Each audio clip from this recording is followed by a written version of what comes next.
Welcome to Small Town Big Deal. We've traveled across the country and firmly believe that the people in small towns are the hands that keep America strong. So join us, Rodney Miller, And Jann Carl, as we show you the great things these people do on Small Town Big Deal. Welcome to Small Town Big Deal. I'm Rodney Miller. And I'm Jann Carl. Just northeast of Burlington, Vermont is the small town of Essex. And just on the outskirts of Essex lives a man who has built his own little field of dreams. But you're going to find out why it's a really big deal. Meet Pat O'Connor. This guy loves baseball. In 2001, Pat built a wiffle ball field in his backyard. He named it Little Fenway. Soon after, he opened it up to charity tournaments, and it became so popular, he built a second field in 2007, Little Wrigley. This is exactly 1/4 of the size of the real Fenway Field. And Little Wrigley Field, exactly 25% of Wrigley Field. We met up with Pat to find out more about his story. Pat, this is just really cool. I mean, how in the world did you come up with this idea? My wife and I put an invitation out that said, if we build it, will you come for a 4th of July party to open up Little Fenway. About 200 showed up, and then half of those people wanted to invite more people. So we had a marathon wiffle ball game going, and it was really at that moment that we realized that the fields were going to be something a lot more special than what we originally envisioned. Pat is a hero to all the wiffle ball guys, but to me, the hero is his wife, Beth. I've just learned to trust those ideas that usually they're going to turn out great. But, you know, I think Pat and I got a little bit in common. He builds Little Wrigley, Little Fenway, and I build a corn maze. Here's the pitch. Joe!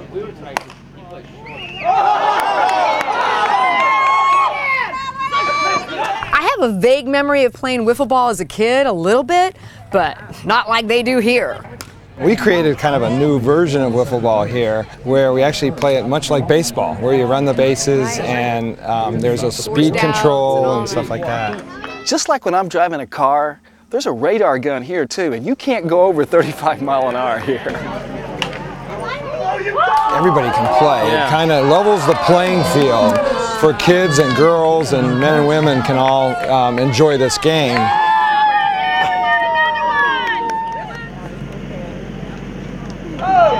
Oh my gosh, there's no way I could have hit What that. was that? That is amazing. Rodney and I agreed we had never seen pitches like this before, so we went to the Yankees pitcher Joe to find out how they do it. So I might be a premier pitcher, but I'm also one of the more seasoned. Seasoned, I like that. Yeah, experience. Yeah. So they were Well, we know all about Yeah, we experience. know about seasoned experience. All that good stuff. If you would teach us one pitch, which one would you want to teach us? Well, I could let you make the choice. I mean, I have the roundhouse curve, I have a riser, I have a screwball, and a knuckleball. The one that goes best with somebody who throws like a girl. Wow. Boy.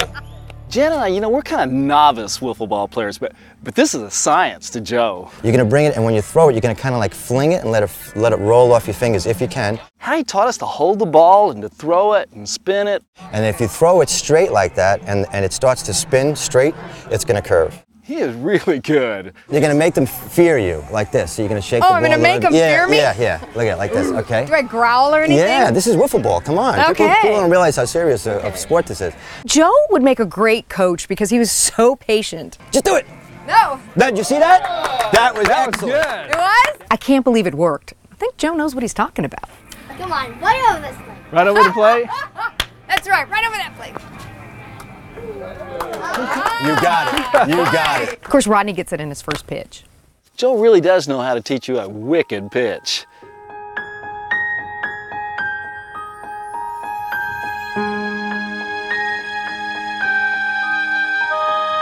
This tournament isn't just about the love of the game. It's also about the love for a very special man. That man would be Travis Roy. The reason he's here today is because of a tragic moment in 1995. I was injured in the fall of 1995. I was a freshman at Boston University. It was my first game. They were the defending national champions. I had been working my whole life for this moment.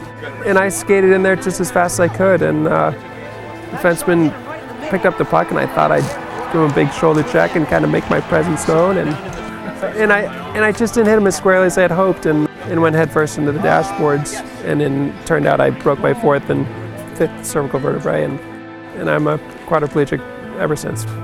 The minute I met Travis, all I felt was positive energy, which is pretty amazing considering what he's had to face. I imagine it's been quite a journey from that moment to this day.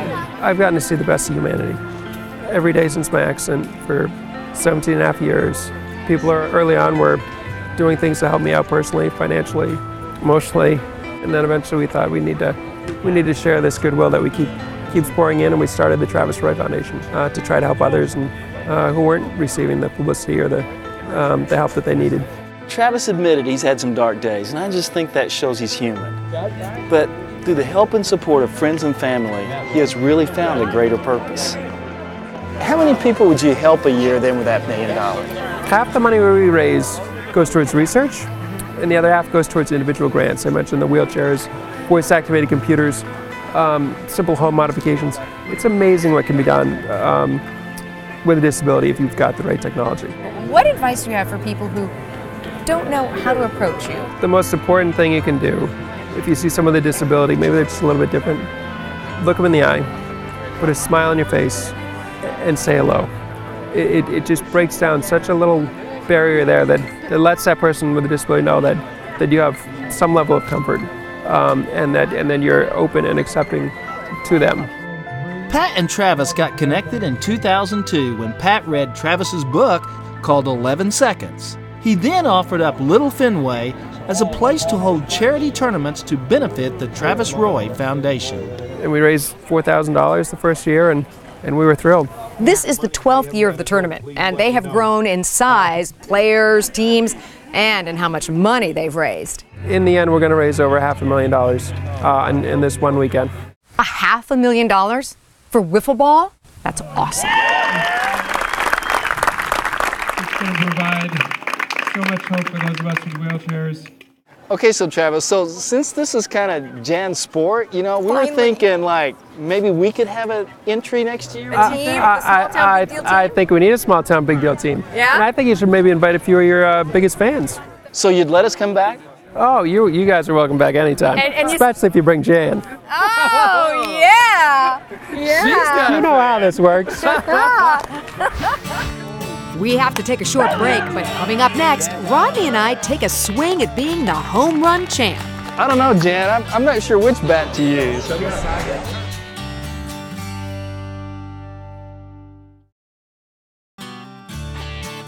While in Burlington, Vermont, we stayed at the luxurious Smuggler's Notch, America's family resort.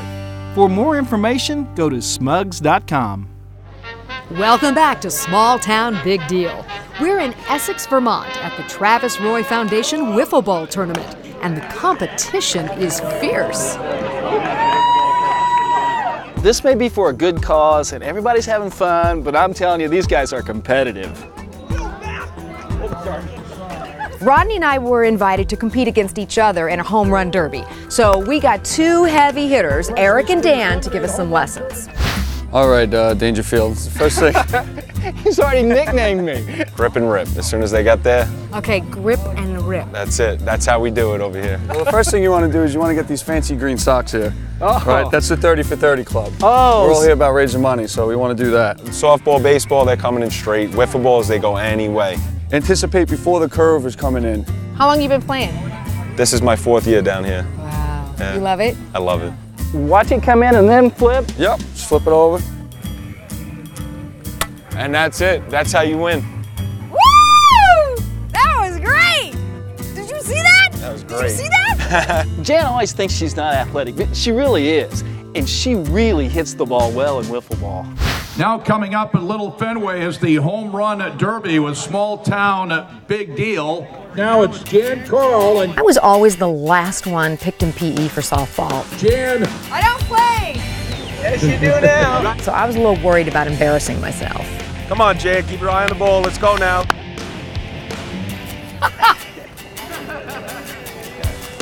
Okay, very good. Yay! I think this may be her sport. Good job, Jann. Good contact. Whoa! Thank you very much, Jann. Well done. Even though I hit the second one pretty good, I wish I'd had just a little more practice. Now, no roundhouse sinker. Whoa, danger! Rodney Dangerfield, there you go. No, you can't give him the sign of the roundhouse sinker. I really like the Yankees. I've changed my mind. I'm a Yankee fan. What can I say? I tried a few right-handed. Then I switched to left, and I was much more effective.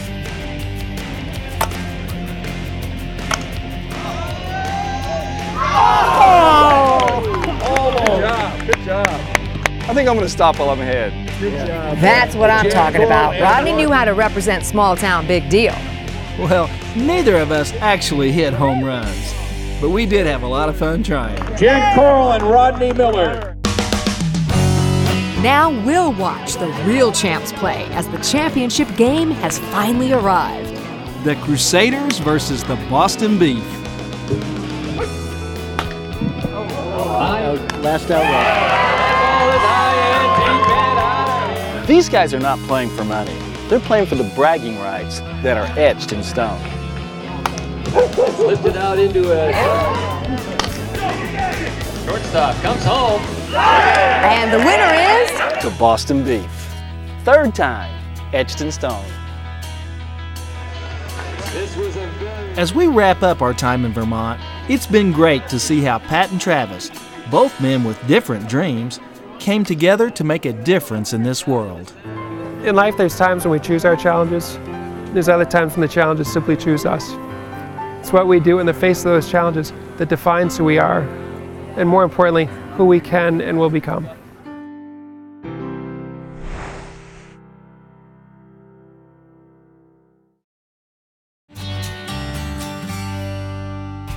Welcome back to Small Town Big Deal.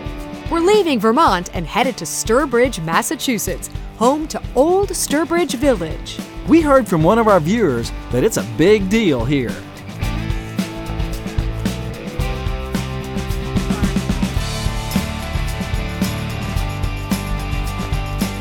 We found out Old Sturbridge Village has been around a long time.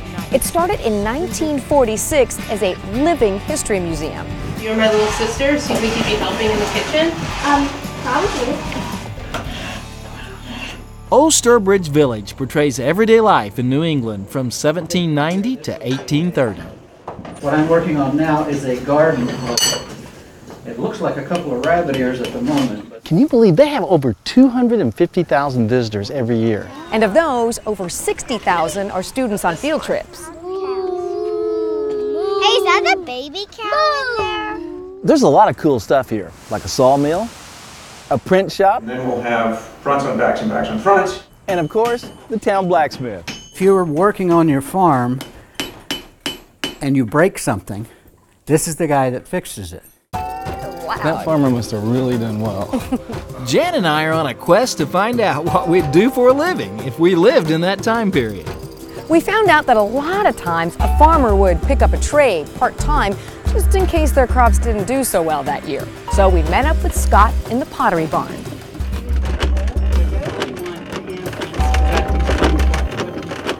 So everything starts right on the center of the wheel, whether it's a closed jug, whether it's an ink stand. And today I'll make one of these. Scott's been making pottery here for 30 years.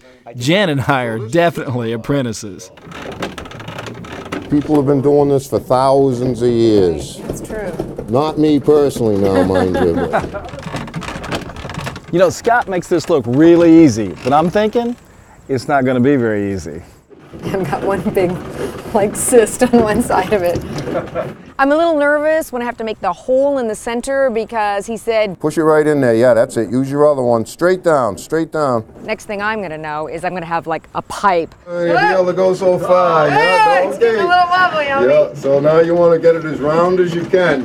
This vessel would not hold much. I tell people most of the really good potters I know, they're all women. She's doing really good. I think she's done this before. Yep, slide it right into the palm of your hand. Jann went first and she did a really good job. Now I'm kind of wishing I'd have went first. Oh, that was not a good shot. In wiffle ball, he wanted to crush the wiffle ball. Yep. Now in pottery, I'm afraid he's going to want to crush the clay. Yeah, now you probably want to get a little bit of water on there. You didn't help me with any water. You're a professional. I got a premonition. This is not going to turn out well. If he doesn't have this farming thing down, he's in a heap of trouble. In big trouble? In big trouble. Yeah, a lot of kids with no shoes this year. Make that hole a little bit bigger. Up. Oh, we could have. We got a problem, Houston? We definitely have a problem. We definitely have a problem. Okay, I just got too much muscle for a potter. I'm gonna have to find a new trade. For the first time, that's pretty nice. Not bad. You could keep some change in there. And if your farming thing doesn't work out, that might be big enough. That might be all you need right there. My farming's not even better than my pottery making. That's gonna be plenty big. All right, I'll admit, pottery's not gonna be my thing. So I'm thinking tin making might be my trade. So we met up with James at the tin shop. We're going to be making a cake cutter in a heart shape. Cake cutter? Seriously? Jann got to him again. Couldn't we make like a canteen or a sword or something more masculine? Okay, now just squeeze the end of it from the end. Oh. Can I see it? Yeah, he's gonna take. Rodney had to come in and save the day. Maybe we got that good enough. That should catch. Pull that crank, it's nice and slow, and the wire, don't get your fingers in there. There you go. You put it right about there. Oh, on one side. About yeah, and now bend it right around.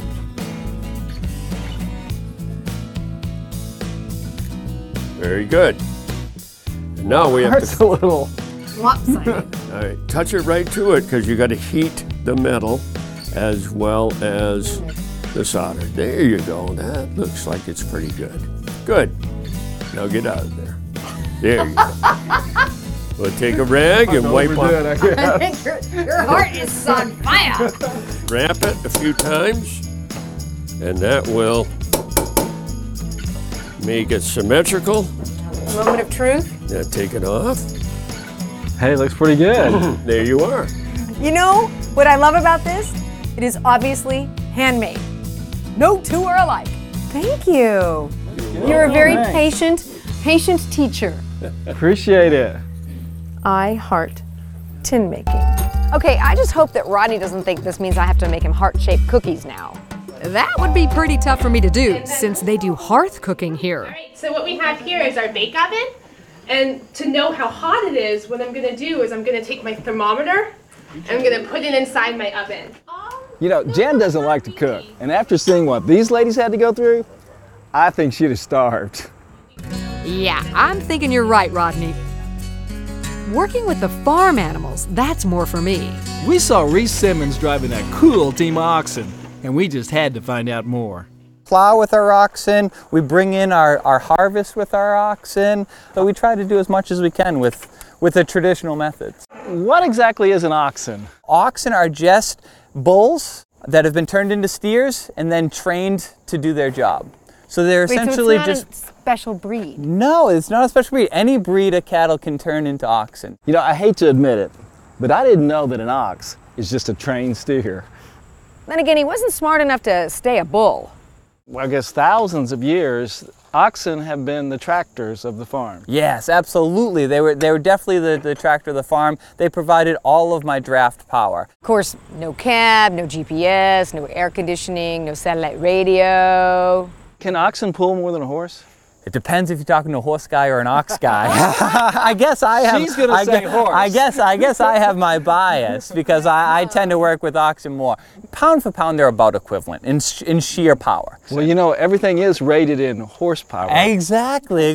Maybe it should be ox power. I don't know. You know, Rhys has got a really cool job here, and I think he's totally in his element.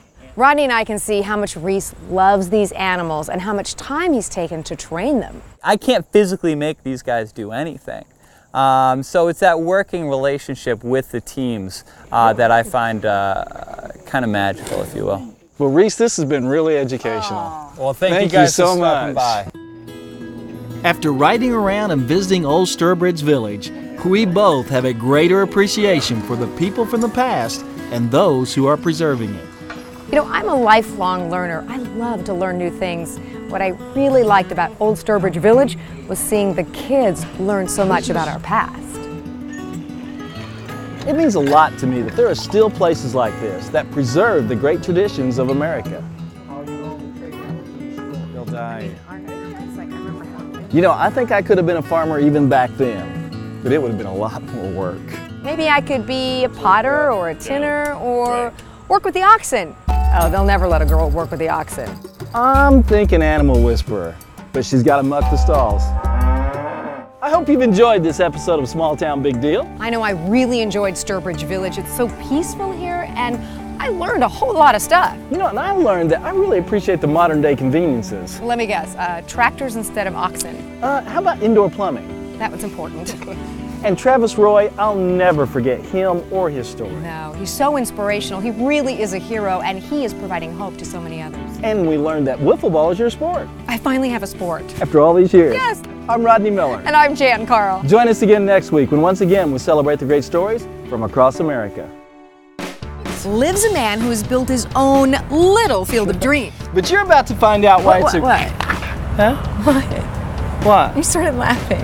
I just chuckled, I'm sorry. I thought I did something wrong. You're like... No, I was just like adding a little chuckle. Did I? I like the chuckle. Yeah, I did too. Okay, Chuckles. Now you have a new nickname. All right, Dangerfield. So the first thing you want to do is... Dangerfield? Dangerfield, yeah, Rodney. That's my nickname now?